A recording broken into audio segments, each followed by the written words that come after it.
Welcome everyone to the Awakening podcast, where we will delve into the profound realms of reincarnation, metaphysics, and the genesis of humanity.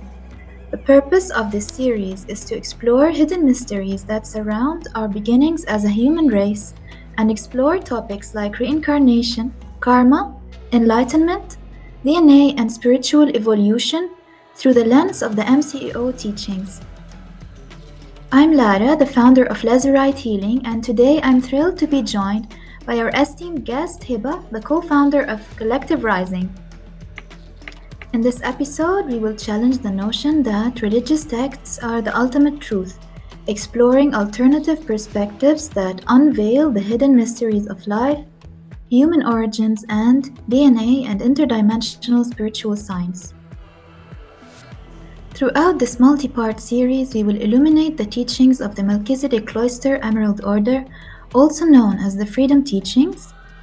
Our aim is to offer enlightenment and foster a deeper understanding in a world that yearns for a return to original wisdom and collective healing.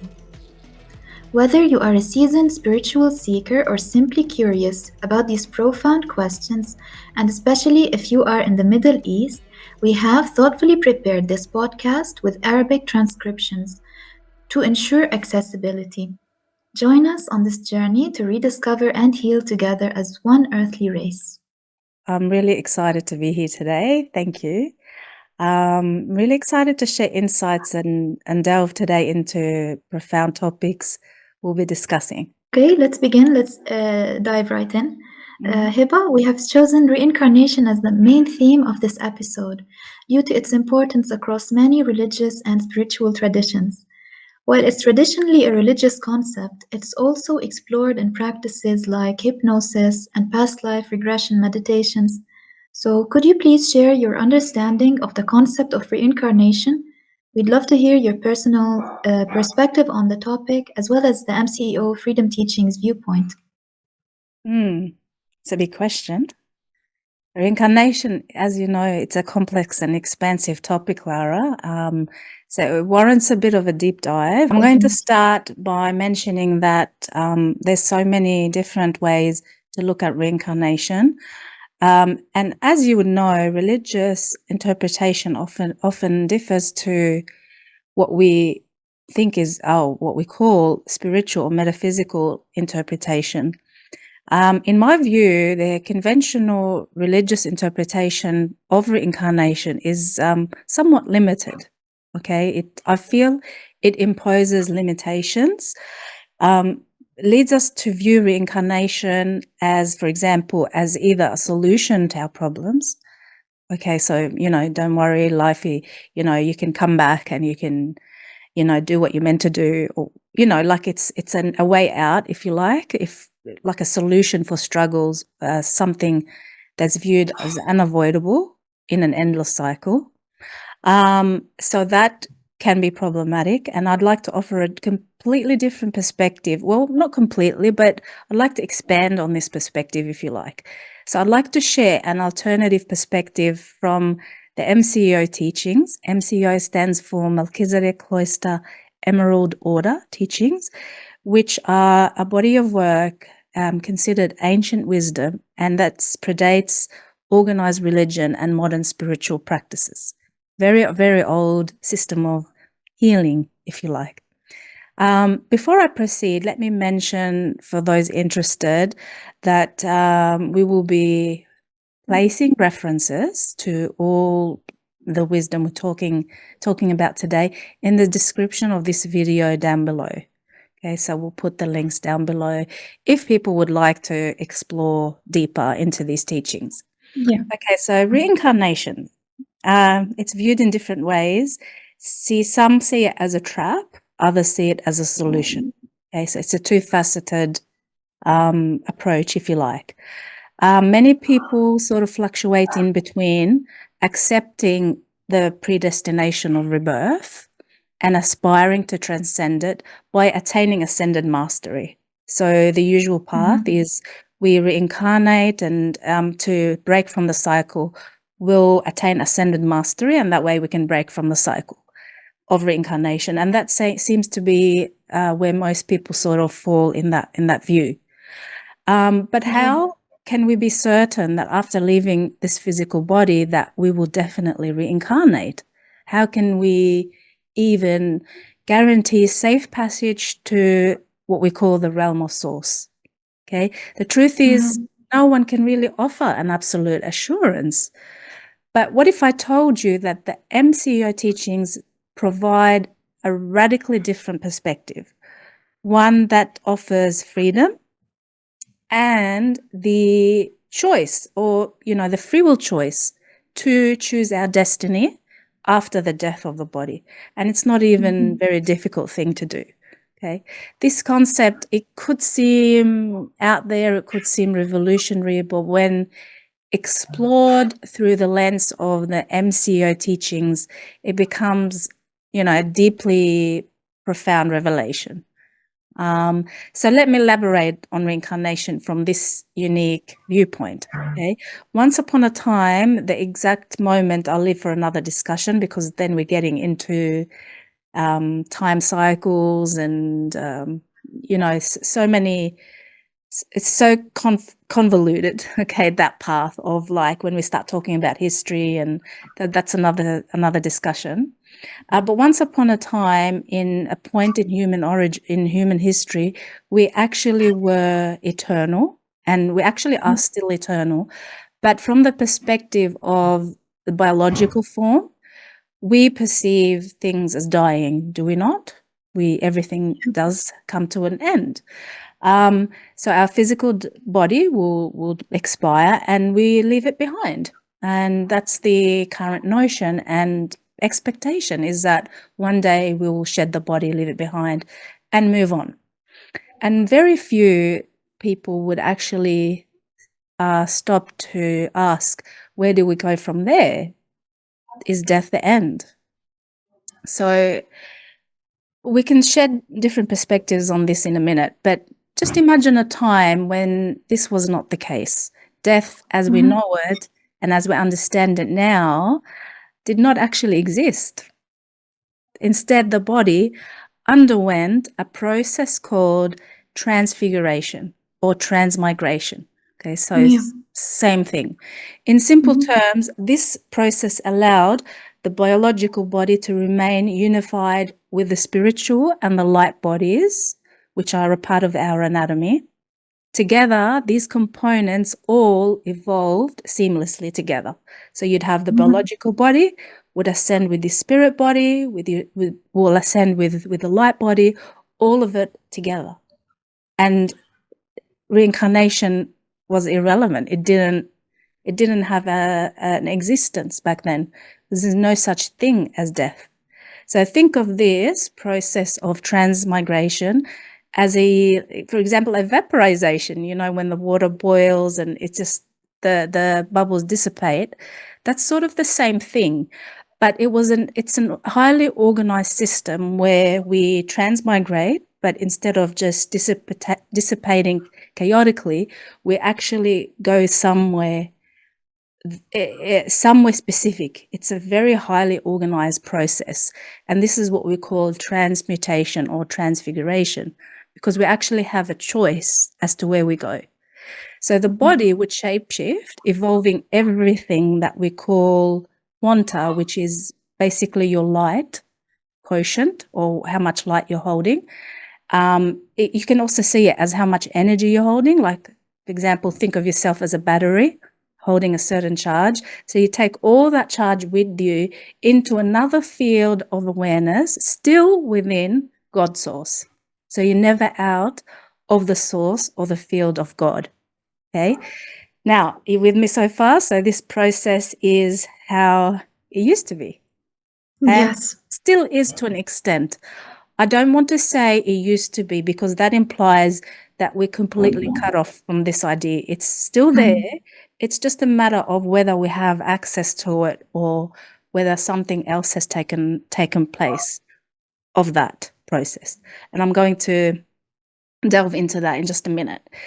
So, the process of transfiguration was that it was a deliberate, willful evolution, where all your parts and all your layers of your whole being, biological, spiritual, meta-spiritual, energetic, all of it ascended together into a new dimension or another realm of consciousness, leaving nothing behind. So you didn't even need to leave DNA, you didn't leave your skin, you didn't leave your bones, you didn't leave one hair on your body. It all went with you.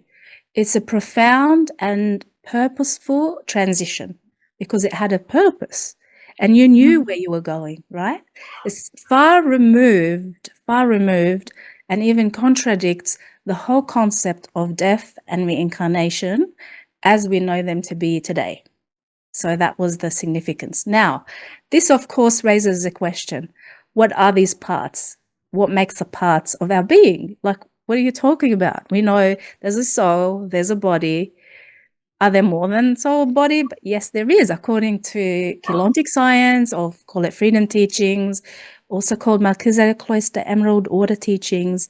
There's so many parts, and this is where we delve into the science of multidimensionality, big word, but basically means many dimensions of our existence, which are all, by the way, happening simultaneously. We're experiencing many dimensions at the same time, all now, in this body, in this spirit, in your totality. All your parts are experiencing these dimensions at the same time. You're just not connecting with all of them at the same time because of a limited perception that we're holding right now due to limitations and things like that. But according to the MCEO freedom teaching, specifically Keylontic science framework, the soul is not just an invisible, abstract thing, that you only hear in like metaphysical books. You only hear about metaphysical books. It actually has a defined structure. Okay, it's got a structure. It's actually made up of a structure, and it's not just a random thing that just came into existence, So these structures include the higher parts, which are like the soul, the archetypal body, the Christos avatar body or identity, and many others. Okay, these are the layers before one expands into what's called Rishi level and ascended master level of identity. So they're all parts of your multidimensional anatomy. So I'd love to explain these layers in greater detail, but this will take hours. So I'll save it for another question so I can delve deeper into this intricate science, but really fascinating. And it's considered mechanics of our human anatomy because it's got a mechanical way to navigate it and to put the pieces together so that you can make sense of your existence. Because a lot of people come here and they think, what's my purpose? Am I just coming here to live for like 5 minutes and die? 5 minutes, not 5 minutes, but it is in the big on the cosmic clock, it's not even Cosmic. a blink, right? Just a blink. So am I here just to come here and work, pay the bills, get old, get sick, die, and that's it? It's worth noting that this is actually not what we're doing here. There's a much greater purpose for us being here, and hopefully one day we'll start to unravel those through these podcasts with you, Lara. But yeah, I'd like to say everything within this framework doesn't just apply to humans, but also plants, so the animal kingdom, and also animals, animal kingdom, and plants and minerals as well. Everything within this time matrix shares this same template, and this template, we call it the Kathara template. So yeah, that's the truth. The truth is that at least from the Melchizedek Cloister Emerald Order perspective, is that we are here by a certain arrangement. It didn't just haphazard creation. We didn't just, it's not a big bang where we just went, because that implies, if it were a big bang, that would imply that we were born here out of just chaotically first, not following any coincidence. Yeah, and that we're just here by chance.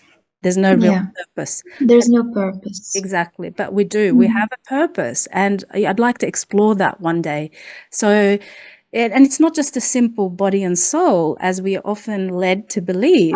Once upon a time, we actually held great capacity and ability to fully integrate all of our components: light body, soul body, oversoul, archetypal, higher anatomy, spirit body, all of it at the same time with the Christos avatar, and then we went higher into the light and sound fields.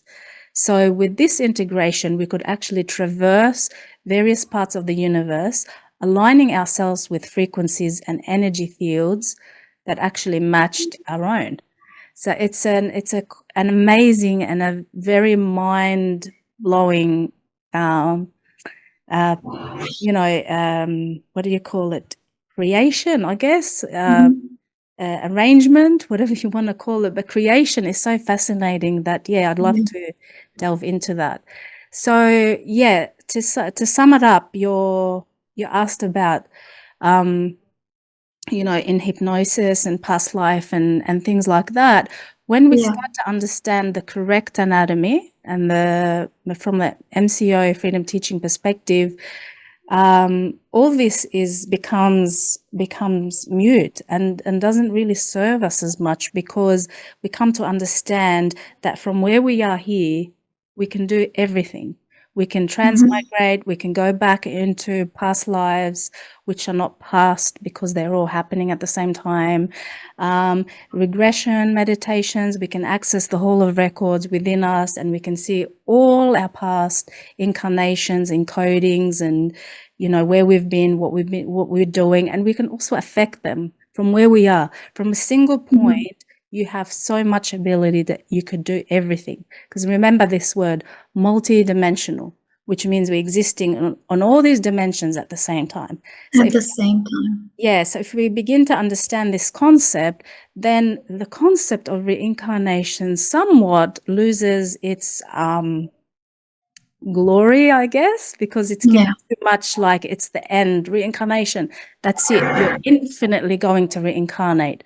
But then I want to challenge that idea a little bit, because I used to think that we're going to infinitely reincarnate, keep coming back and coming back, until I actually stopped and thought about it. And then I found the teachings, and that was a big blessing to find the teachings, because it makes so much sense.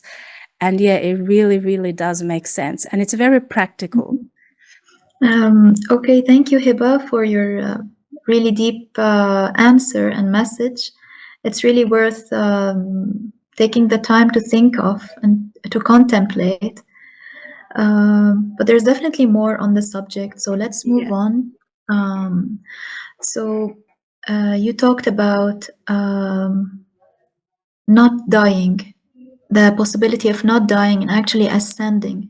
So when we think about ascension, it's natural to wonder whether reincarnation is an advancement or an obstacle on the path. So some religious teachings suggest that humans are meant to reincarnate indefinitely, as you have just mentioned. So is that truly the case, or was the original design intended to be different? How does reincarnation fit into the broader design of spiritual growth and ascension? Could you please share your thoughts on whether reincarnation serves as a stepping stone or a limitation to our higher evolution? Yeah, okay. So actually reincarnation became superimposed. It's not a natural cycle of anything. It's just superimposed. And I'll explain that in a bit, but I just wanted to say that at the start. It happened as a consequence of humanity, but not just humanity, but I'm just going to say humanity, losing what we call the Christ code. And this has nothing to do with being Christian, nothing to do with being religious, something called Christ, Krist. It holds a sacred meaning, and it's our Christ code. It's an inner Christ code. I'll explain it in a little while. But yeah, it's a result. Reincarnation came as a consequence of us disconnecting from our internal spirit, basically. That's what it means. It's a Christ code. And when we could no longer return to source, or the God seed Adam, which is the core of creation, which is also embedded deep within us, okay, we became unable to complete that full empowering cycle of creation. And when we couldn't complete the cycle of creation, we kind of were stuck in a realm that we call 3D, okay? And so reincarnation was imposed as a way to harness souls and then get us back to return and keep doing the same thing over and over. And there's a reason for that. And sadly, it's not a very nice reason. It's not something that, it's going to be a little bit shocking for a lot of people, but this is why we're here today. I believe we're here to explore different perspective, yeah? So I'm going to explain that a little bit. So in contemporary terms, reincarnation refers to returning to Earth to complete, I don't know, maybe a cycle or an unfulfilled something. You know, you have something to do, you come back, or maybe you think that's it. That's the only way out is to come back, and you keep doing it infinitely. But when a person passes away, it's actually not the end of their existence. It's not the end, because only the body becomes worn out, returns to Mother Earth, as we know, gets buried, or, you know, dies here and is left behind, and the soul is supposedly what moves on.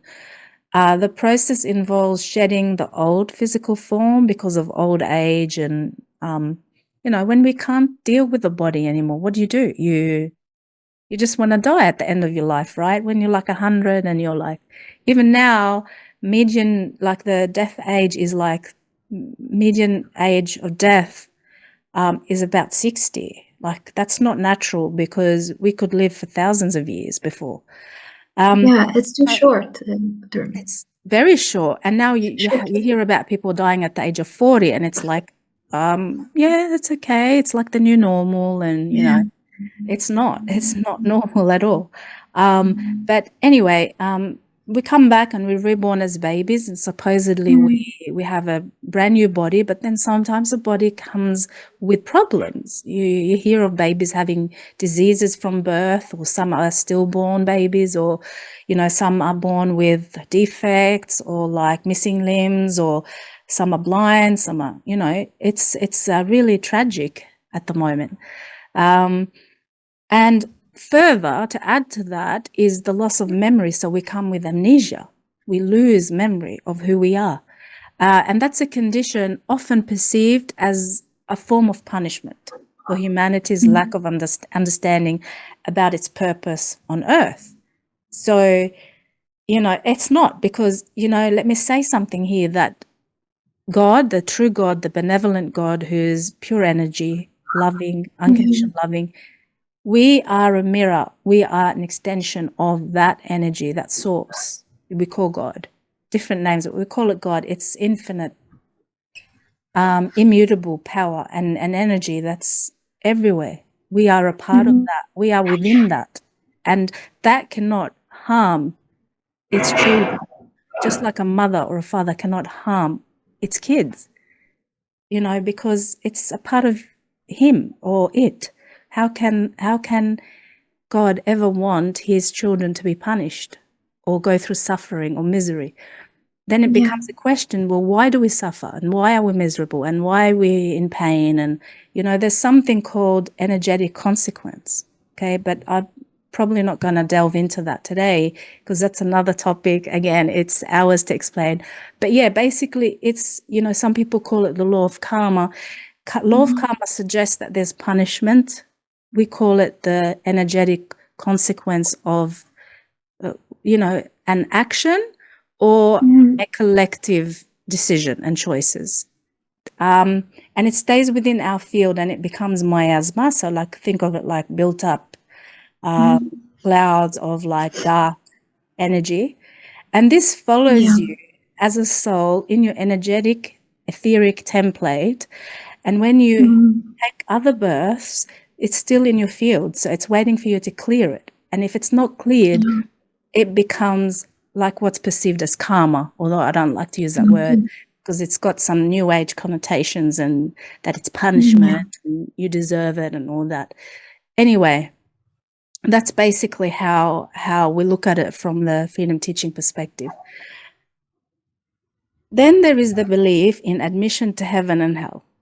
Okay, and that's usually in the religious perspective. It's like, you punished, you're going to go to hell. You're good, you served, you're a good servant to whoever, supposedly in charge and, higher, that you are going to go to heaven. Faiths, for example, like Druze, like Islam, Allah is said to punish, right? And that's what I know is, Allah punishes.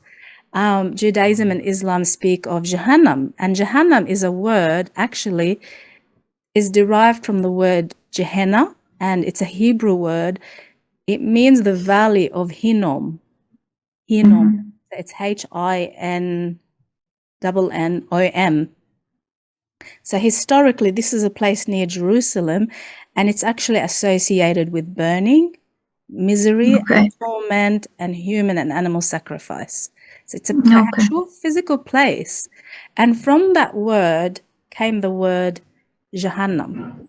Jahannam. So, it evolved and it became a symbolic location from beneath the earth, and it was discovered, and then it became a place of sacrifice and torment and misery, and then that word was used, and it represents now a place of punishment for evil. So you see a lot of people say you're going to Jahannam, meaning you're going to hell, and that's a narrative that many people consider fearful. It's I remember it's to put people like in one mold. They need to be in a certain way so that they can avoid a certain place. It's like a box. Yes, exactly. It's literally a box. And once you get into the mechanics of the black cube and things like that, you'll understand the Saturn-Moon relationship and the black cube. And it's all to do with keeping us in the triangulation of misery, suffering, and pain. So that's like a trio: suffering, pain, misery. Okay. And it's not nice. We're tired of that because it's like an Ouroboros, going round and round, and it's like never ending, but there is an end. There is an end right now if we choose that right at this minute.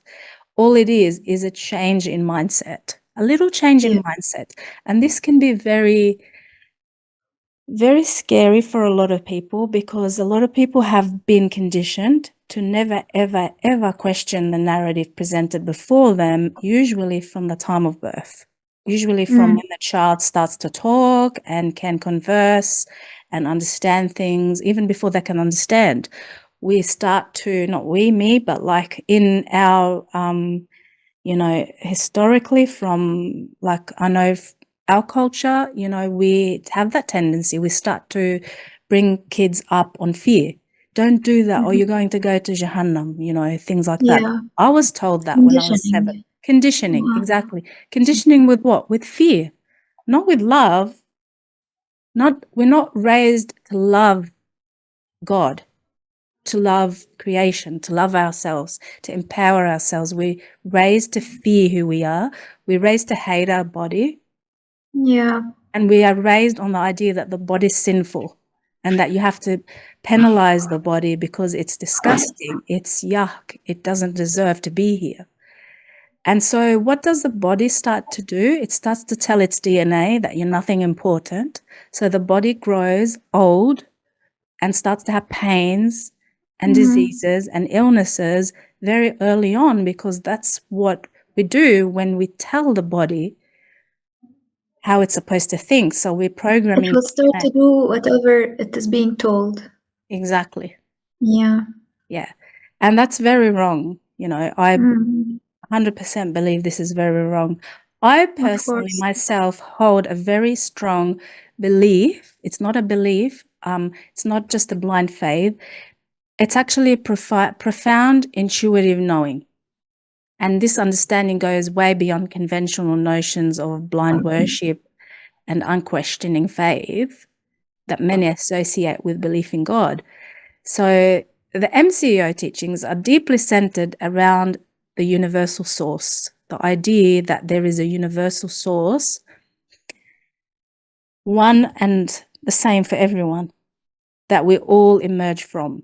And this is called the Unisei, or the eternal creator. It's not just another concept of God, like just another God who sits on the throne. It's not like that. The MCEO teachings explain that God's source is an eternal source of energy. But this energy has to be explained a little bit, and I think another time, because this is very deep and profound, and not just any energy. Like the MCEO teachings will tell you exactly where it starts, the first particle, which is the first spark of creation, which turns into light, and then it replicates, and then it polarizes, and then it comes together again, and then we have an Adashi returns, and we have cycles of creation, and it goes on and on and on. It's extremely intricate and long process, but it all happens simultaneously in a moment. Like its creation is spontaneous, and it's in a moment. It doesn't take 7 days or 7 years or 7,000. Because there's no time, actually. There is no time. Exactly. Yeah. In the realm of the creator, there is no time. So everything is happening now. And also the creator has no location, no size, no shape, no gender. It's all encompassing, all pervading, non-ephemeral. So, and also God is neither male nor female, but God does give rise to masculine and feminine principles, which are the cardinal first seeds of creation. They are the main first seeds of creation. It has to be a feminine spark and a masculine spark. And when they depolarize, meaning when they split at the start, and they depolarize, meaning they come in union, the feminine and masculine, these principles unite in the field of the Manu, which is the void. The masculine represents the light frequencies that materialize into form and matter that we see through the eyes, that you can feel, touch, while the feminine represent the vibration or the intention behind that emanation, which we call the sound. And this truth is what's been hidden in so many religious texts. Now you hear that God is a male in Christianity, okay, which I respect that the religion, I respect the faith, I love Yeshua. I believe, Yeshua came for a very important message. But this is a little bit limiting. If you look at the freedom teachings, there's a lot more to learn about Christianity. There's a lot more to learn about Islam. There's a lot more to learn about Druze, Hinduism, Buddhism. They, in fact, all emerge out of the freedom teachings. And they all explain the beginning on what predates these religions coming into the world as we know it. There is a beginning for these. There is a beginning. And we've been told a little bit of a twisted story and a fabricated story. I mean, it's believable, and but I want to invite people to and encourage people to look into the true history, and which you can find in the freedom teachings. So in our universe, the word, which was first, represents the emergence or emanation of the first particle of creation. The pre-matter sound from God is feminine energy, known as the particum, and the masculine light particle is called the partike. And together these combine, they form a biveka merkaba. Merkaba, you can consider that as your energetic travel, multidimensional vehicles. So you can travel through, depends where you align it. And it goes into 45-degree, 90-degree shifts. You align it to different universes. So the freedom teachings will teach you how to activate your natural Merkaba, because there's different types of Merkabas. There's an inorganic, unnatural one taught in the New Age teachings, which we don't want to go there. But we teach the organic, natural Merkaba, which is aligned to God force, aligned to the Manu field. And this is called the Partikai, the void. Okay, it represents depolarization. So when feminine and masculine come together, they bring balance and harmony, right? They bring energies of balance and harmony. Within us, the same thing happens.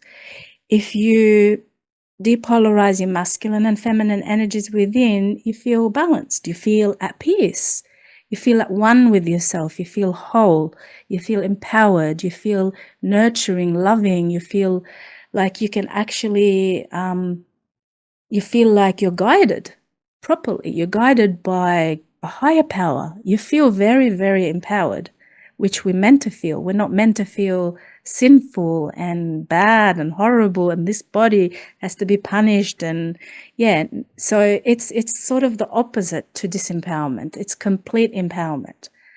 But you have to understand that there are mechanics behind these. So we don't just randomly bring masculine and feminine energies together and that's it. There is a process of healing these energies. So when they unify, this becomes a triad, because they unify with the God seed, and it becomes a triveka merkaba, which is a threefold energy vehicle. This implies these particles will all return to God, and God is energy, and energy never dies. So that means we will never die. Once we activate the triveka merkaba, this means that we go into our eternal nature. We activate that part of us, and then we merge with the eternal existence. And this is the idea of the first creation. This is the whole idea, not to put us into a box and say, okay, reincarnate indefinitely. The idea is that we attain empowerment, we depolarize the masculine and feminine, and we heal the energetic body, we open the fields to God's source, we align, and then we transmute. So we're able to travel through all these dimensions. And that's called ascension. It's true evolution, not reincarnation. As in, you have no choice but to come here and take a body. When you never know where you end up. You could end up in another, with a family who are going to treat you cruelty and really bad, and then you end up worse off than where you started. So the freedom teachings, no religion can actually give this depth of knowledge. In fact, some belief systems assert that there is no reincarnation, but only resurrection. So, but when viewed from 3D lens, not from a higher viewpoint, and certainly not from an energy viewpoint, that you can see as truth. But that's only because it's viewed from a 3-dimensional lens. The attitudes are beginning to shift a little bit now. We're seeing people starting to open their minds to learning because they're sick of being in that cycle. Conversely, faiths like Druze, Hinduism, Jainism, they all embrace reincarnation. They believe in the infinite cycle of birth, death, as a natural cycle of life. In Hinduism, for example, yoga traditions, it is believed that when an individual attains nirvana, which is a pinnacle of non-duality, so that's when you merge your parts with your higher parts, they reach the level of ascended master, and then they're liberated from the whole cycle of death and rebirth. Until that point, however, individuals will remain caught in the cycle of birth, death, and old age. Okay, so it's a bit of a, still we're in that infinite loop. In Buddhism, they describe it as, I think they say it's the wheel of time. In Hinduism yoga, they call it samsara, meaning cycle of birth and death. So they try all their life, they strive to break the cycle of samsara. But this idea gives rise to humanity's quest to liberate itself from the cycle. So it's good that we're sort of in it, because this gives us impetus to want to find out why we're in this. And it's not only about striving to be better, like from a moral perspective and a balanced individual, but also about clearing karmic debts, because karmic debts are believed to actually tether the soul into the cycle. So that it's like you just, if you have harmed someone, you have to keep coming back until you've learned the lesson, sort of thing. While this contains elements of truth, like I explained before, karma is viewed differently in freedom teachings. It's more of an energetic consequence than a punishment.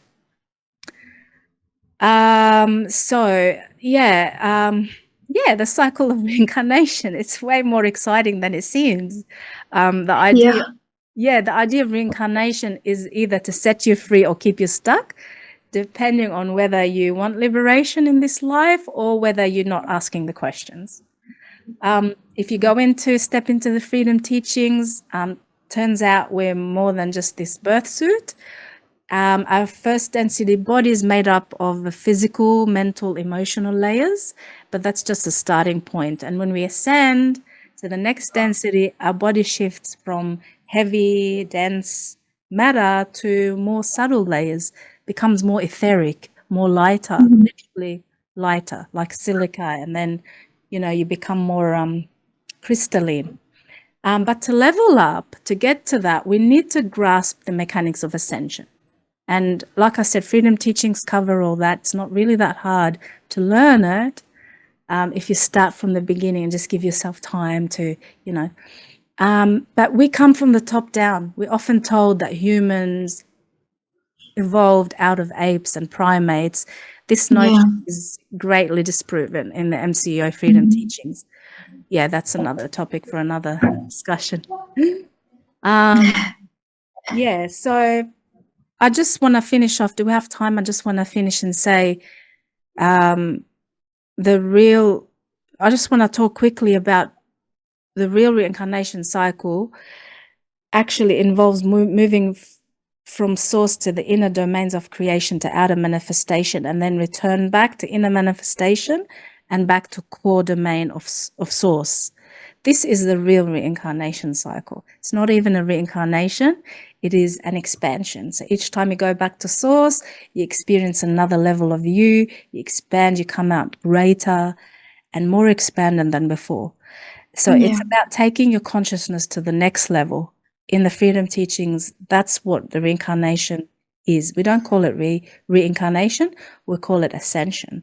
Because through this process, we're able to expand, ascend, and contract into smaller or greater units, but we retain full potential and memories. That's the significant thing, is reincarnation now, as we know it in the conventional sense, you lose your whole entire 99.9% of your memories. Okay, which is sad.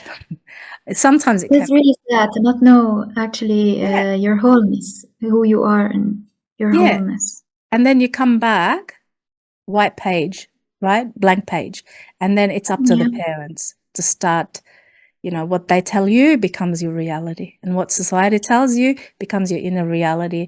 And that's how you shape your destiny. Then you take it from there, and your life could turn out good or bad depending on what you've been taught, and especially about yourself. And usually knowing yourself comes much later in life. So it's a bit of a sad situation, really. It is, yeah. Yeah. So, from the freedom teachings perspective, we have a creation cycle. we go back to source and out from source. We don't reincarnate into what we call an astral realm, which is just an intermediary realm where sometimes we have fallen angelics or fallen races living there to harness some of the energies that come through. So in the astral realm, we've also heard that souls go there to choose their lives or to choose their lifetimes. Yeah. Yeah, they what do do, you think but like I about that? said, if you come into the astral realm with a lot of miasma, which is like those dark circles, and not circles, but dark things. Matter.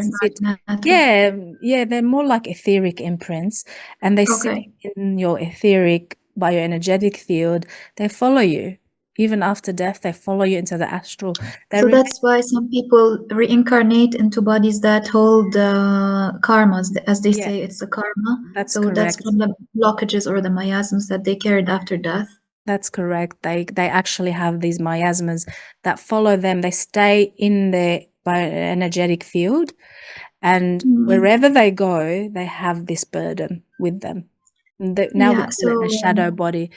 And also sometimes it can get a lot more worse than that, because sometimes there's other pain inflicted as well in the astral. So we reach a place called the astral realm. That's not where everyone goes, by the way. It just depends on your level of awareness. But most people get trapped in the fake astral realm, which we also call it. There's other places too, like hibernation zone, net field. Sometimes it's mistaken for the true astral, because the true astral field is the heart center, the heart chakra vortex. So it's where we go when we are balanced, when everything's open and, there's no traps or snares or anything like that. But at the moment, we have some negative beings that are sort of dominating those fields through systems of, you can call them technology, that are reversing the energies. And as soon as a soul arrives into that field or passes, even attempts to pass through, it gets trapped in there because it doesn't know that it has to go through it, not just make it its final destination. And often they're told, this is your destination, come with us. We're going to accompany you to a very pleasant afterlife. And then, and then the soul doesn't know. But normally in the proper situation where things are going good, when there's none of that, in an organic space, you'd come to the organic astral space where you have a very clear vision of who you are, not a fuzzy, unclear vision, but very clear vision. A distorted, let's say, like a distorted memory. Yeah, exactly. And you know where you're going, and you're holding memories of who you are. So, and normally this process of ascension and contraction and then going back out into the field will retain your memories. So, and then you have the freedom to choose your next existence, because you know where you've been and you know what you've learned, and then it's up to you to take it further. And it's up to you how much quanta or light quotient do you have in your body. So the ascension is meant to be a joyful experience where you get to enjoy life, you get enjoy the afterlife, although we can't call it afterlife because there's no such thing. We're meant to be alive even in the afterlife continually. So the original birth-death process was actually empowering. It was free from karma, free from punishment. It was entirely pure, always bringing us back to the heart of the Creator and then out again. And when I say Creator, many people attach their traditional beliefs to this. They, say, oh, Creator, that's Allah, or that's Jesus, or that's, God is all of these together. It's a pure, limitless energy. Just imagine the sun, for example, the greater sun, from which we are born. Like a vortex, we come out and then we go back in, but with joy, with our memories intact, with our bodies. We go with our bodies. We don't leave it behind. And also with freedom of choice. Freedom of choice is maintained always. So yeah, in brief, the process of birth, death didn't exist.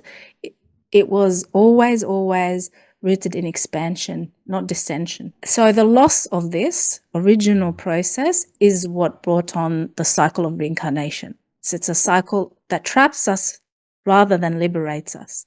Over time, we grew so accustomed to this cycle, we stopped questioning what is there beyond it and who controls the reincarnation cycle. Like I said, God doesn't control the reincarnation cycle because it's actually rooted in misery and suffering. God doesn't want us to suffer. And if you feel that God wants us to suffer, then I invite you to double check your beliefs, because why would God want us to suffer if he's benevolent? Okay. Our minds have become so restricted and so limited because of what we've been told over and over and over. So because we've been told not to question, not to ask, we actually gave up asking questions. So yeah, that's just to sum up your question. Is reincarnation a good thing? Reincarnation doesn't serve us. It served us for a while. Maybe ignorance was a bliss for a little while, but now we need to change the mindset so we can grow. Ignorance is bliss only if we're afraid. Yes, only with fear. that's right. Yeah. Like if you're being abused, right? Okay, I'm sorry, that's not good.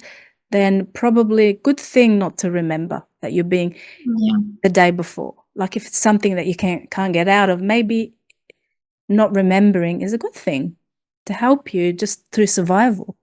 But now we can't do that anymore. We're taking accountability. We have to stand up. We have to heal. We have to unite the parts.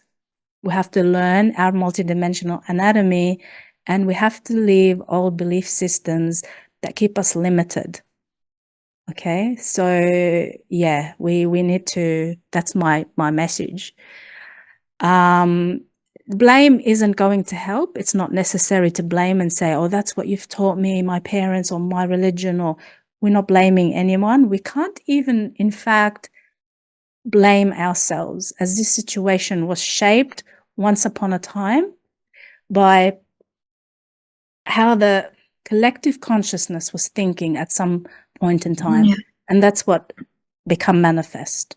So in a way, everyone has chosen any situation that they're in. There's nobody to blame. Yeah, exactly. And that was and if there's anyone to blame, we have allowed it to happen. Well, we allowed it because of ignorance, but when you have the knowledge, like we've got the Maharata texts and the freedom teachings, we've had them since 210,000 BC. Even science, even history books can't verify this. So we finally now, as the stellar gates open, we have the ability to tap into 12-dimensional energies that we haven't had for a long time. We're more equipped than before to break from limitations, including the infinite loop cycle of reincarnation. And not just for humans, but every life on this planet. Yeah, that's really illuminating, and it really makes us think of outside the box and step outside of fear to accept something that, even though it's new or scary, yes, but something about it just says that it's true, and it's what we should really allow ourselves to accept, or we should actually invite something new into our lives if we really need to get out of a certain cycle. Exactly, because did they work? No. Did they work? I mean, no. telling ourselves, it's obvious that we're in a world that is really not perfect. Yeah, exactly. If it was perfect, if they were working, I think the world around us would look more perfect than it is. Exactly. And even let's just pretend, okay, reincarnation is all there is, and whatever. Personally, for me personally, it makes me scared, because I'm thinking all the time, I grew up in a house with my parents, bless them both, but they also thought reincarnation was like the natural cycle, infinite cycle that they can never ever break, because that's what the religion tells us, that it's there and it's there for a reason. Okay, and I'd ask the question. I'm like, what's the reason? No one knows. Okay. Do I have a choice? No one knows. The only answer I would get is just be afraid.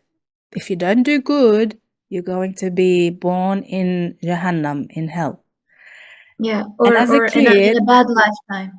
yeah, yes. And You as a reincarnate in a like not really good person, or as a not really good person, or yeah, in and a I not was really good. I was horrified, because from when I was a kid, all I wanted to be is a good person at Yeah. heart.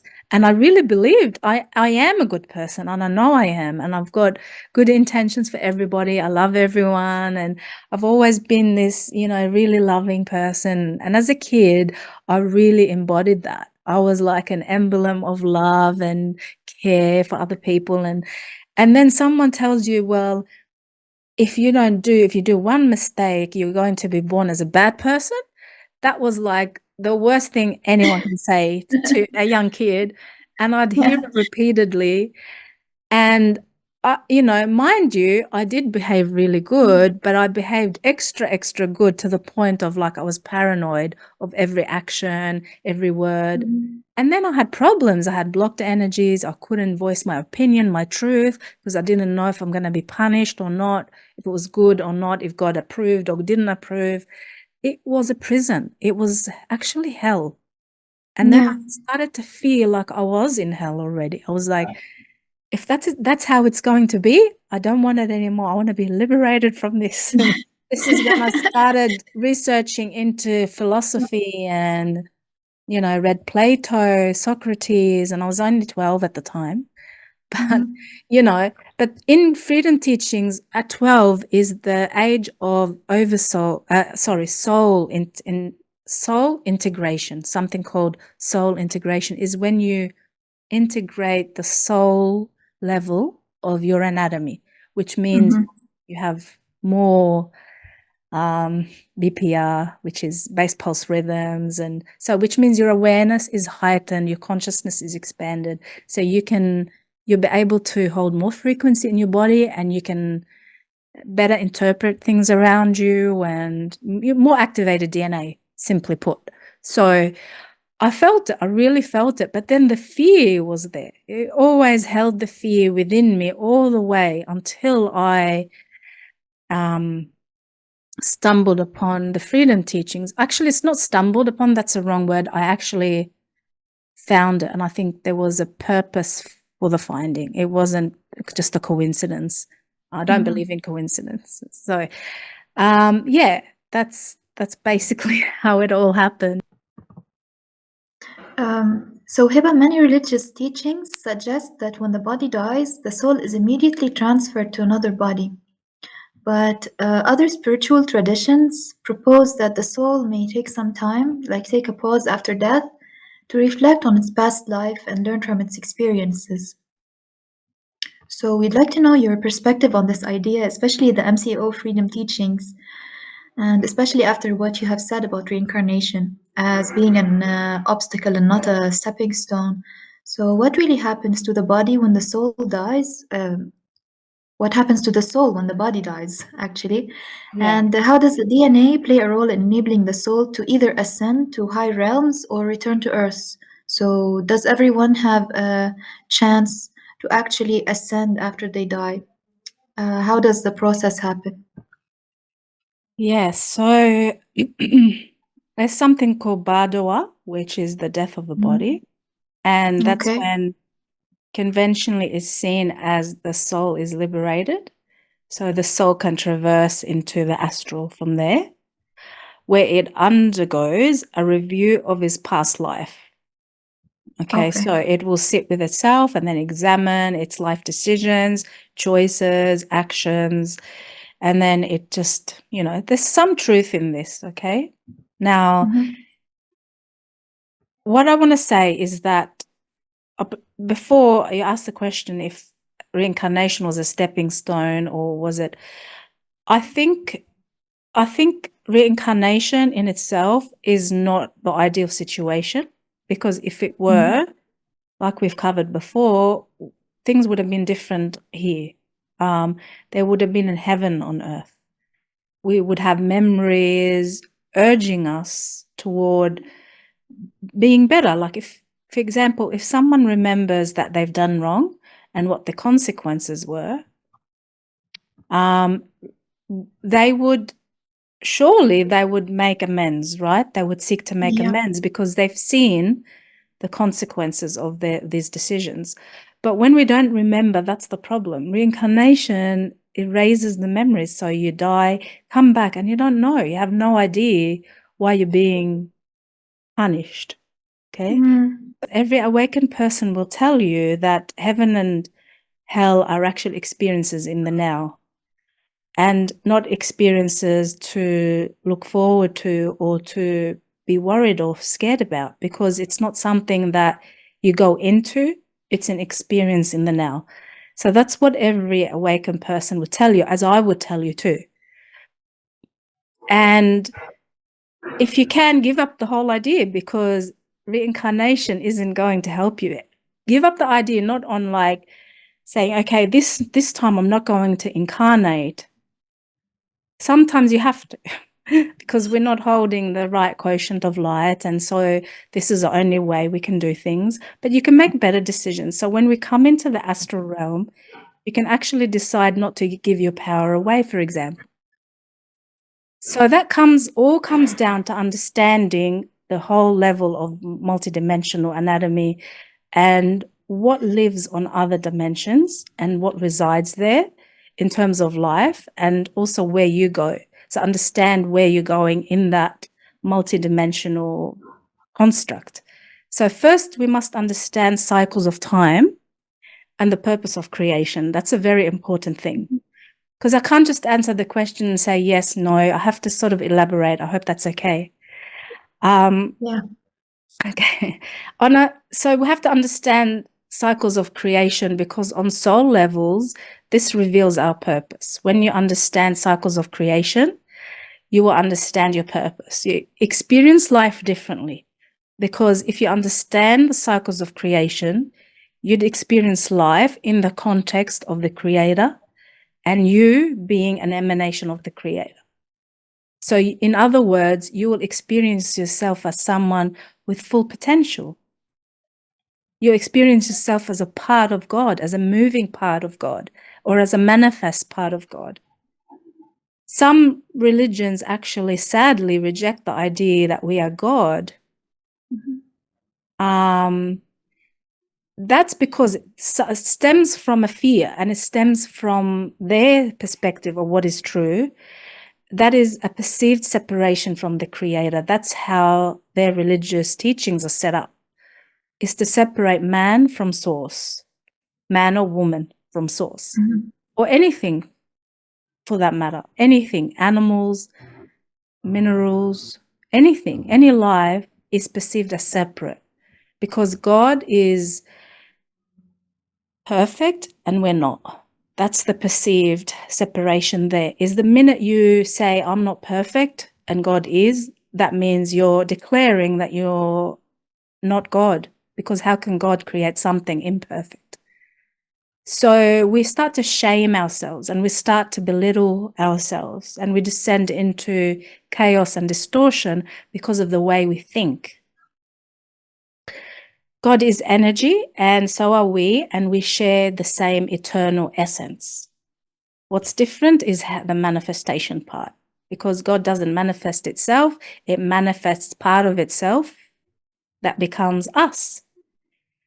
So God is undifferentiated particles of energy, eternally existing, but we are differentiated. We come here and we take a form, we manifest light and sound, manifest into these realms, and we become embodied consciousness here. This means that we have a part of ourselves that's eternal, and that is our soul and higher. Not just the soul, but higher parts. In fact, all our parts are eternal. So each time we move closer to realizing who we are, to realizing source, we become more integrated with source. In MCO teachings, this is called expansion. This is exciting. This is called step up creation. Conversely, step down refers to manifesting out of God, transitioning from pure energy to matter. Stepping down, however, represents becoming more aware, more integrated, and an energetic, stepping up represents becoming more integrated, more aware, and more like God than different. So each time we expand ourselves energetically, each time we activate our DNA, each time we activate our fire letter codes, we're becoming more and more alike. And so it's like going from one nirvana state to the next nirvana state, which is ecstatic, joyful happiness and existence, each time, and we gain more and more potential. But instead, the reincarnation cycle wants to trap you somewhere in the middle where you don't realize this truth. So this is why it's important to understand a little bit. You don't have to study the whole freedom teachings, 10 years of work, or, ancient science and wisdom and multidimensionality and first creation and all these big concepts. But as long as you can feel it within you and understand it semi-rationally too, because it's a feeling as well as an understanding. As long as you can hold that perspective, or part of that perspective is that part of you is always connected to God. No one can take that away from you.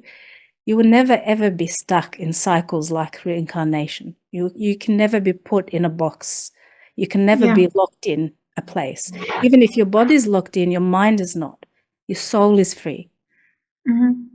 So this whole concept ties back to first creation, source desiring to know itself, and it initiated something called creation.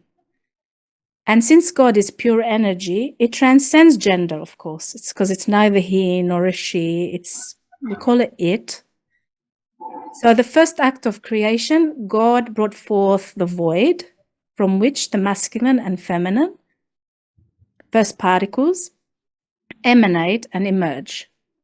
Source creates but does not destroy. That's the difference, is the self-proclaimed gods that we've been told are gods on this planet are actually destructive gods, shaming gods, merciless gods, which means they're not the real gods. They're self-proclaimed like Anunnaki gods or Nephilim gods or fallen angelics. They demand worship. They demand you to fall at their feet. They demand you to say, please forgive me, I worship you every moment, every day. Some gods even demand sacrifice. They demand you to kill in order to give to the god. Mm-hmm. How can this be a benevolent God? Think of this. Think of it without any conditioning. Don't think, okay, if I ask the question, am I going to get punished? Forget about that for a moment and just think, if I give my power away because a God is demanding, if I give my power away because this God wants me to worship him or her, is that really a benevolent God? If a God is destroying something, is that a benevolent God? So destruction does not belong to God, because destruction only arose later as a consequence of biological life disconnecting from source. And that's why the disconnect gave birth to destruction. So we have a semi-destroyed universe now. Mm-hmm. And approximately 550 million years ago, we emerged as source's first emanation within this time matrix. We expanded continually, so we kept expanding and evolving, and we became breatharians, which means we lived on just breathing God source energy, Shalaya light, not the other Shona, dead light that we breathe now. And we were able to, we had our Merkaba vehicle activated. We were able to travel between dimensions. We didn't have a physical body like we did now. We didn't need lungs. We didn't need a digestive system because we ate only quanta, light. We didn't need to eat food. We didn't need to kill to eat. We breathed and swam in a substance called hydrolase, which is like water, but it's more of a liquid, but like air, liquid air sort of thing. That's how it's described, but it's translucent and you can actually breathe it without the lungs. So you don't die if you drown in it. And today, a lot of us are actually having memories of these times where we lived in Atlantis like this. We were swimming in hydrolase, breathing hydrolase, breathing the air, not the air, the sun's rays, and it gives us nourishment. I've had dreams of these and visions, all of it, hydrolase and walking through a garden where I'd consume fruit, but it wasn't consumption, it was an exchange. And it gave both of us an expansion. So there's no one has to sacrifice life for another. It gave me and I gave it. Yeah, it was an exchange and an expansion. It was a piece of fruit, but it was translucent. It was pure light. It had colors. And so that's frequency that we need. That's how we live. We consumed frequency because it gave us nourishment and we didn't have to kill the frequency. We helped it. We integrated the frequency. So it's truly extraordinary to recall this is an inherent potential in all of us that we all have. And we still do once we clear the debris, the dust on top and just clear it up, then you have it there. It shines. It's right there. I digress, I know, but that's just vital information to share, and it's a good preamble. It's vital and it's really illuminating, and it's really nice to actually think that once upon a time things used to be like that. Absolutely, yeah. And the reason I'm telling all this, because I want to show where we were and where we are now. We have to know what is happening in order to break from it, because if we don't... What is happening, and also that the possibility of solutions. Yeah, exactly. Right? Yeah. What are we doing? So freedom teachings provide the information and also provide the solution. And the solution is called bioregenesis, which means you're regenerating your biosphere and also your biological body plus your energy body. So you learn about yourself, you learn about your multidimensional anatomy, you learn where you come from, when you come into this existence, the first point of origin, and you learn what's keeping you trapped here. We have to learn this, even though it's a little bit dark, fallen angels and things, but we have to learn about what's keeping you entrapped, even though we don't like talking about it because it's too dark, and it's not going to be darker than it is now. There's nothing to lose. Nothing to lose, just everything to gain. Anymore. Yeah, because reincarnation in truth was established as a trap by the fallen angelics. And of course, people are going to ask why. Why did they do that? Well, they did it because they lost connection with God's source. They wanted to imprison our souls to take away our quanta, our light field. They strip away our sovereignty. They loosh, so they feed on our... They need food. They don't have connection to God's source, so they need food. So we're the food. We give them raw energy. When we die, even in biological form, they feed on us in the body. But let's say you don't want to give it to them. You empower yourself or whatever. You die, you leave your body behind, not die, but you leave your body and you go into the astral. They come and meet you there, but you believe in angels are all good. That's generally the understanding, is that all angels and higher. So they appear as angels, but could they also appear as like fake spirit guides? Yeah. Yeah, that's the sad part, is that you've got to be able to discern. Are they asking you to do something you wouldn't do to others? Are they asking you to give your power? Are they saying, just trust us, we'll take you to the best place, just trust and follow? Because maybe they'll ask you to reincarnate. Yeah. Right. Yeah, because a true guide would never would never actually ask you to give your To do power. anything. And that's why we have the heart node. That's why we have the Mhm. azurite, and you're called lazurite. Well, the azurite is Yeah. it's the heart center, right? Because why? It's the most important node where we can filter information and discern is through the heart node. It's the center here. It's the thymus. It's not the heart chakra. It's the thymus. It's not the eight. Eight. It's the eight So it's chakra. between the heart chakra and the throat chakra. Yeah. And it's Yeah. from electromagnetic energy stems out and it forms like a butterfly shape and comes back into unity, into that still point over here. That's why intuitively, when we feel something or we want to know something intuitively, we put our hands here and we're like, do we not do this? Yeah. Intuitively, we do this. Why? Yeah. Because we want to feel. And this is our center here. This is our vital center where we discern information. So you can do the same thing with this information. You can discern. You can put your hand here, right hand, left on top. Breathe and then just feel into it and do it with everything and anything. And so this becomes your awareness center or your discernment center where you can discern the energies. They're trying to trap me or they're trying to liberate me and truly help me. No one's going to superimpose on you. If you say, don't, I do not consent. No one will superimpose. They only superimpose and take away your power because you consciously or inadvertently, you actually give it away. So they are clever. They have the mechanics, the techniques. They know how DNA works, but they just don't have the connection to source. The eighth chakra especially is missing. Okay. Disconnected from that.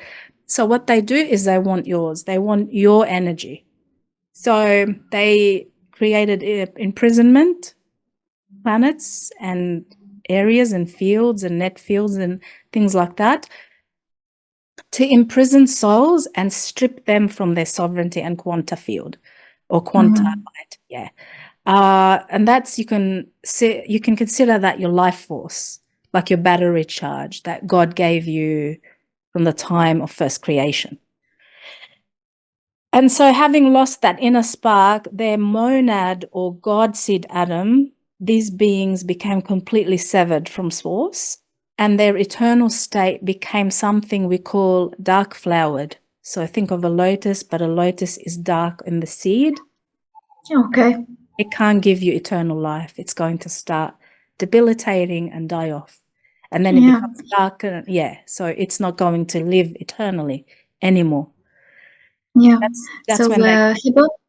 Yeah. Knowing all this, some people, especially if they're new to the teachings, it might be a little bit overwhelming or scary.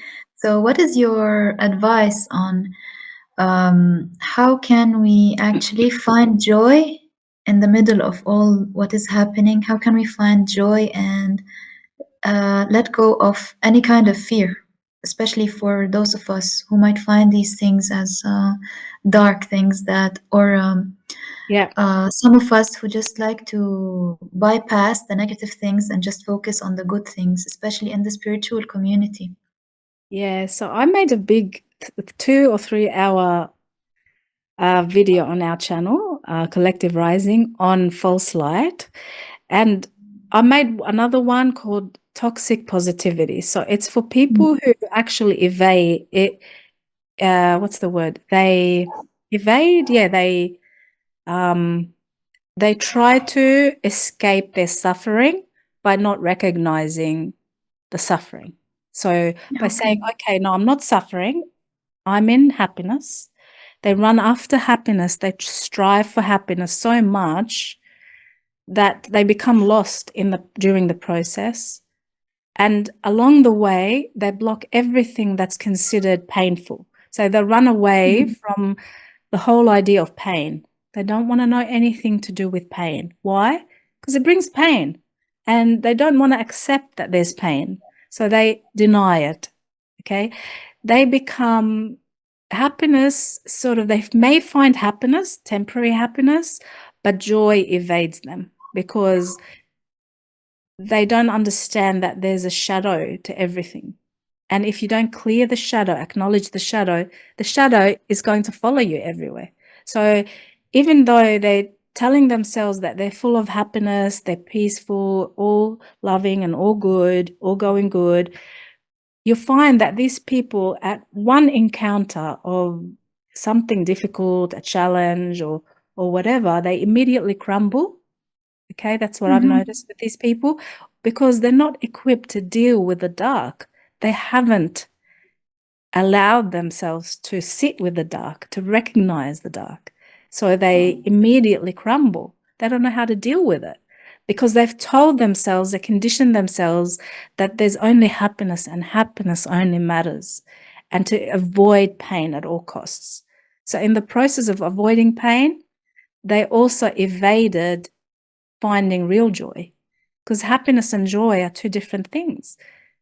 You know, happiness can be temporary and usually is, and it's conditional.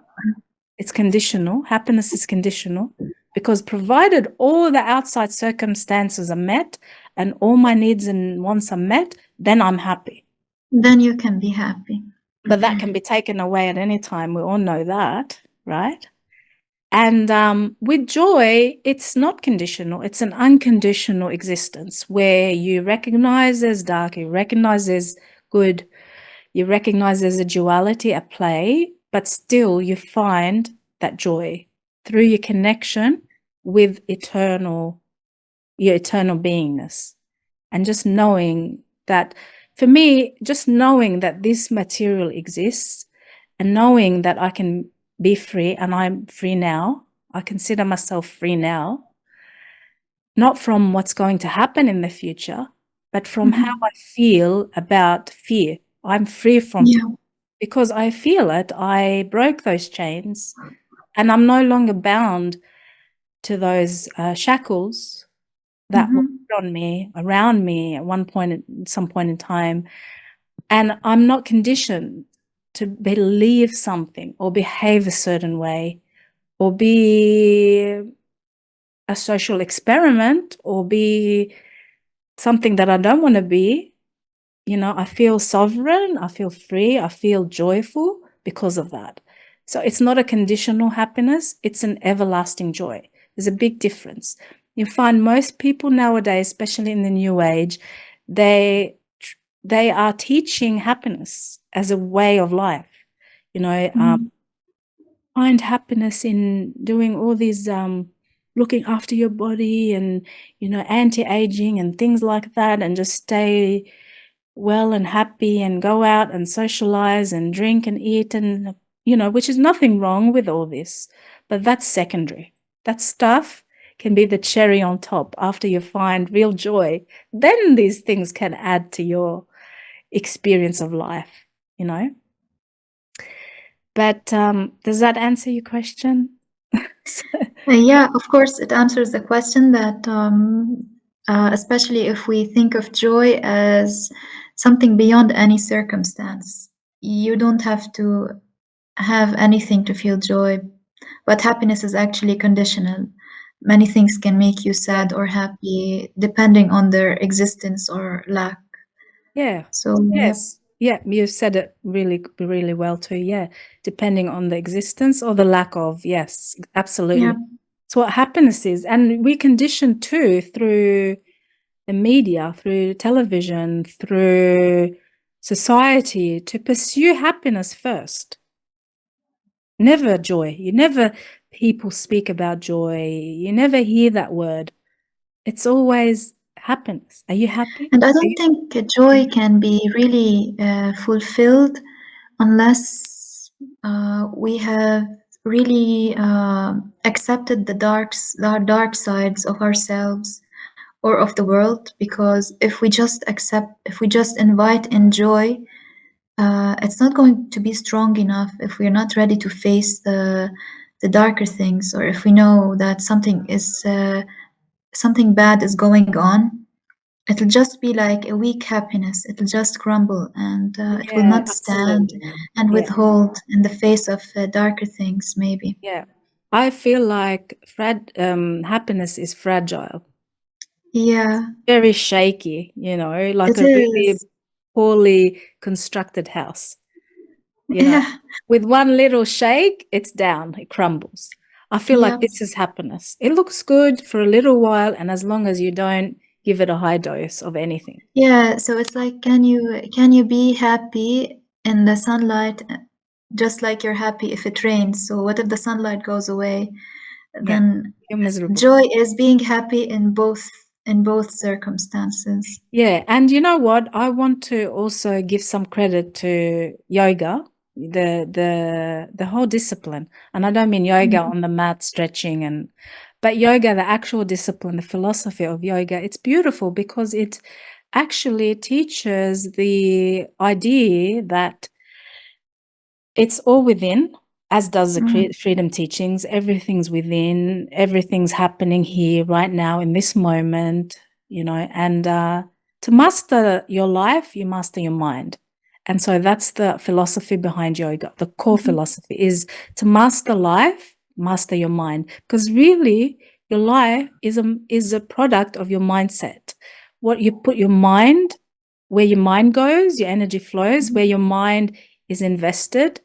For example, you're overthinking into, for example, do I look good? Do I look good? Do I look good? Always thinking about how you look instead of thinking how you feel or how you can make your life better and add more value to your life. You're thinking, how can I make my looks better? How can I color my hair tomorrow? What cut am I going to have next week for this function or this function? And it's So it's just like a distraction. It's a distraction from the main thing. Yeah, absolutely. And so that's why I credit yoga, because yoga is about going within. And that's maybe something people will need, although there's traps and snares within yoga. Unfortunately, like everything else, it's been infiltrated too. And there's a lot of twisted philosophies in there and stuff. But, you know, mostly it's safe to say that it's still remains pure and very relevant today to the life we're living. And, you know, you can really find joy in yoga, but more so in the freedom teachings, from my experience anyway. Because yoga is like a starting point, freedom teaching is like expanding into your 12-dimensional anatomy. Yoga will teach you the first few steps, you know, how to make those steps, how to refine, reprogram your mind, how to refine your emotional body, how to find a connection to soul. Okay, but freedom teaching takes you into the oversoul, the archetypal soul, universal, cosmic mind, and Christos, and then the Kirashe and, you know, the higher Kundalini levels of frequency. So, but, you know, there remains an integral part in yoga where you could begin to learn how to master the mind. So you come out of that externalized consciousness and take some of that internally, which we can all do right now. Like you said, Lara, like, you know, events are happening worldwide. And if we're going to keep paying attention to everything that's happening, you know, you're really not investing in yourself. That's how you give your power away, because they want you to focus on external events and you give your power. You give your energy to that, which means you're not giving energy to you to empower yourself. You're giving it to whoever's running the show. That's not ideal if you want to ascend. You know, you got to think of you first. And that's not selfish, by the way. That's another conditioning we've been subjected to, is you give too much attention to yourself. You're so selfish. That's what you hear gets thrown around a lot. You know, that guilt complex, that guilt trip. And guilt tripping is not good. That doesn't work on me anymore, you know, but it would work on a disempowered person who's got some healing to do. You know, instantly they would, you know, they'd feel attacked and, oh yeah, maybe they're right. I am being selfish. Okay, I'm going to go serve everyone and ignore myself for a while. And that's how it goes. So the important message here is to always remember you, okay? And contribute to the world, yes, but contribute to you. And when you contribute to you, you're spreading that message, because everything's an energy. Energy is always there, and we're connected. We're all connected. So what is making me joyful can be spread and shared. It doesn't have to belong to just me, you know, for example. Yeah, that is wonderful to just contemplate on these things every once in a while, especially in this world where nothing is really stable. But we can actually, these teachings provide us like a stable platform where we can meet on and just rediscover or re-remember ourselves and the reason behind why many things happen and why many things happen within us. So we talked about joy and happiness, and like it takes me to a place of how we react to the world around us. I just like to shed some light on the shadow body, or the shadow part of us. Can we take some time to talk about the shadow self or the shadow part of us and how it relates to the part of us maybe that reacts in certain ways or that needs the most healing?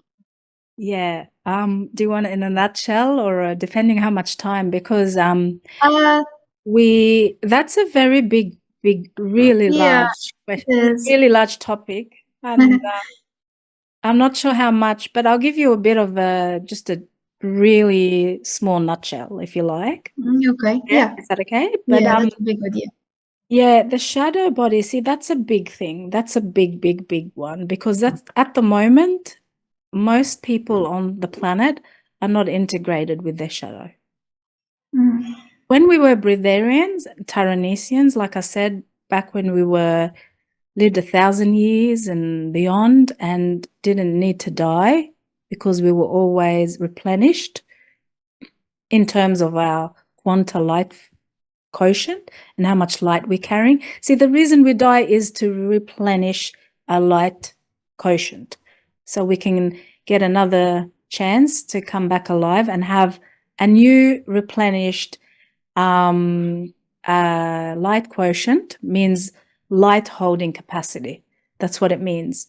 So we come back and we have fresh skin, fresh baby skin. We have a whole new set of lungs, a whole new heart, whole new vital organs, and then we, have a whole new life ahead of us.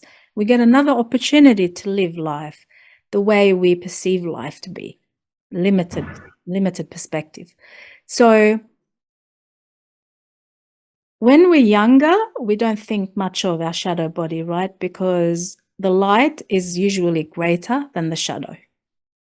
And as we grow older and older and older, the shadow gets larger and bigger, generally speaking, unless you're on a healing journey and you're aware of your healing and you're aware of your shadow and you're taking steps to heal and integrate, that's different.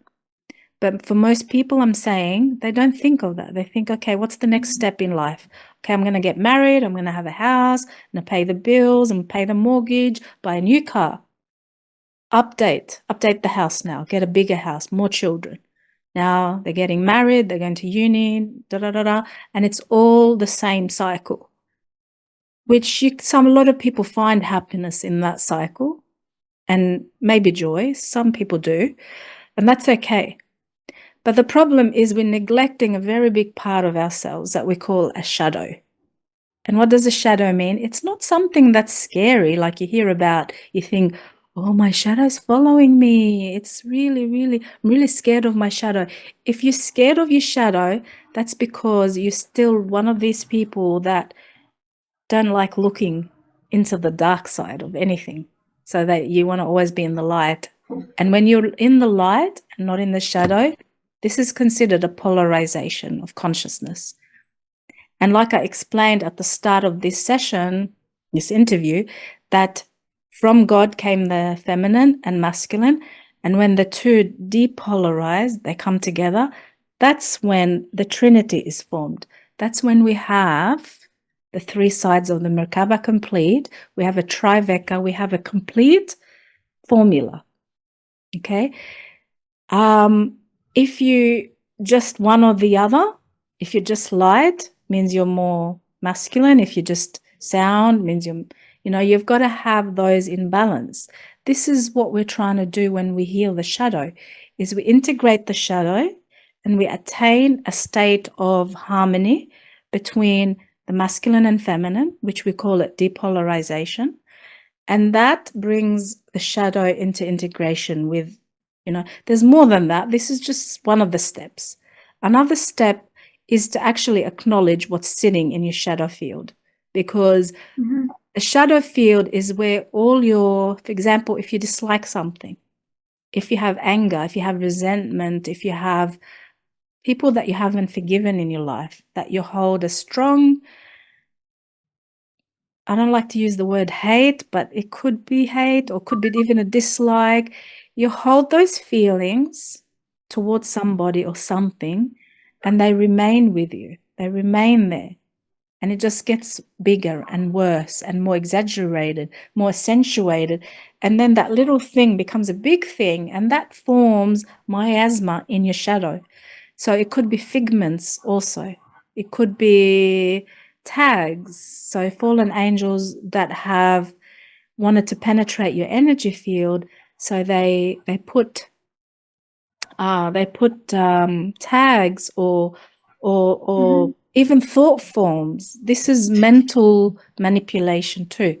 The mental manipulation that we hear about that's going on, through frequency and getting people dot adjusted. This is called dot adjustment, or like New Age movement practices that get people to do some type of witchcraft or some type of reversal energies, open their fields and invite just about anyone. This all sits in the shadow body. This becomes the shadow.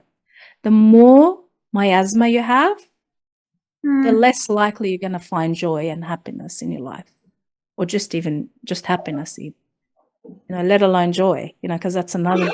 But you will not find it because the shadow is following you all the time. Wherever you go, life is hard for you. There's always something happening. There's accidents always happening. There's always misfortunes. There's always problems. You're always encountering people who bring you back into cycles of abuse and bad relationships, and one after the next. You have failures, you have accidents, physical accident, car accidents, you fall, you get injured. There's all these things. Yes, some people say, okay, that's chance. But no, actually, we don't believe in chance. There's no such thing. It's also always just energy consequence of what's in your shadow field. So we have to go back to step one and assess and reassess, and then reassess some more. What is sitting in our shadow field that's causing me to have the experiences that I'm having right now? Are you having good experiences all the time? Good. Sometimes things happen, misfortunes. Okay, let's look at those. Where are they coming from? What's in my subconscious that's bringing those into manifestation? Because everything's manifesting from within your template. And your template is not just light. Your template is the light that casts a shadow in places where the light cannot penetrate. So you have a shadow body. And until you heal the shadow, and unless you heal the shadow body, your life is going to remain a product of those miasmas that you're carrying. And life will continue to happen to you, not through you. So you're always going to have the misfortunes. So it's super important to begin shadow healing, and that's provided in the Freedom Teachings.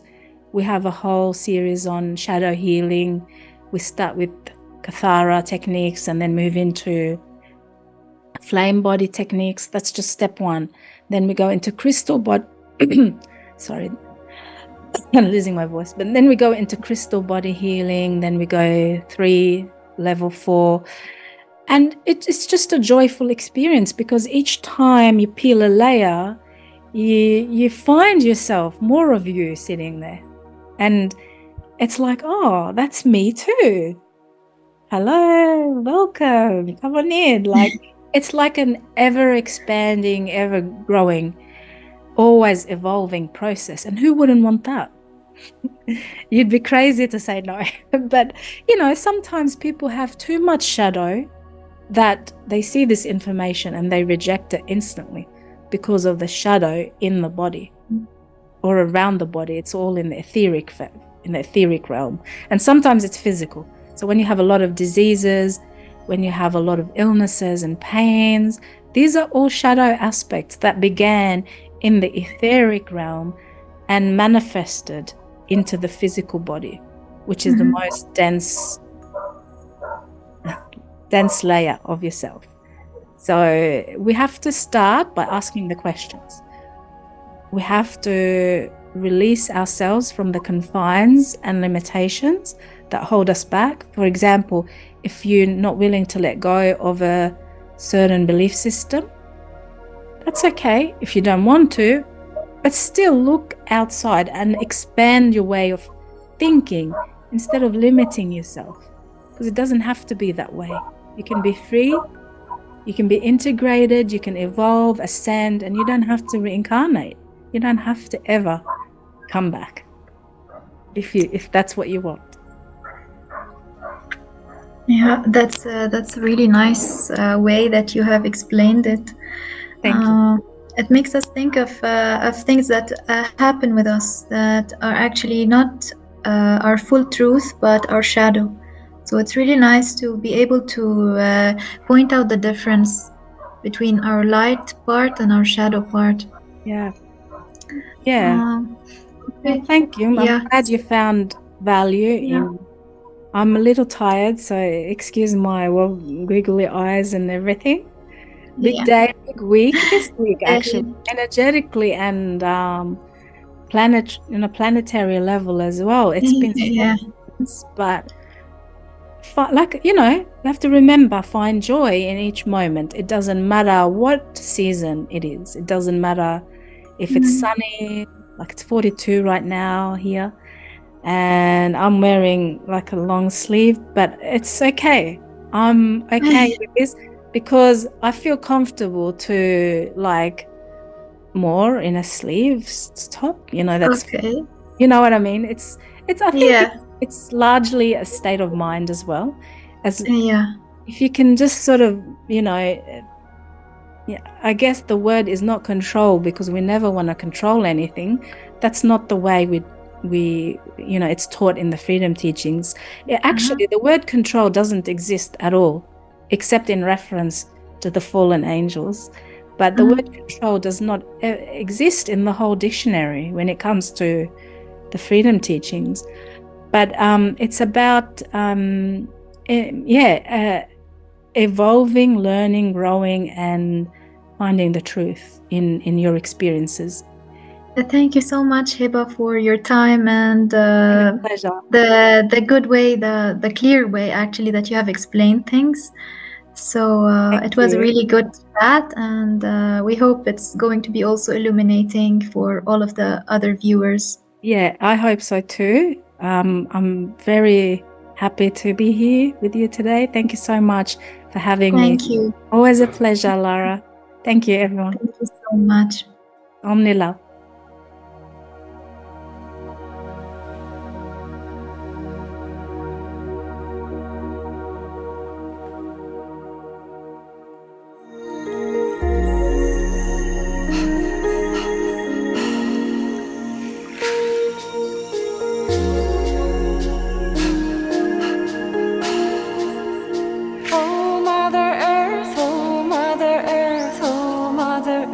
Hey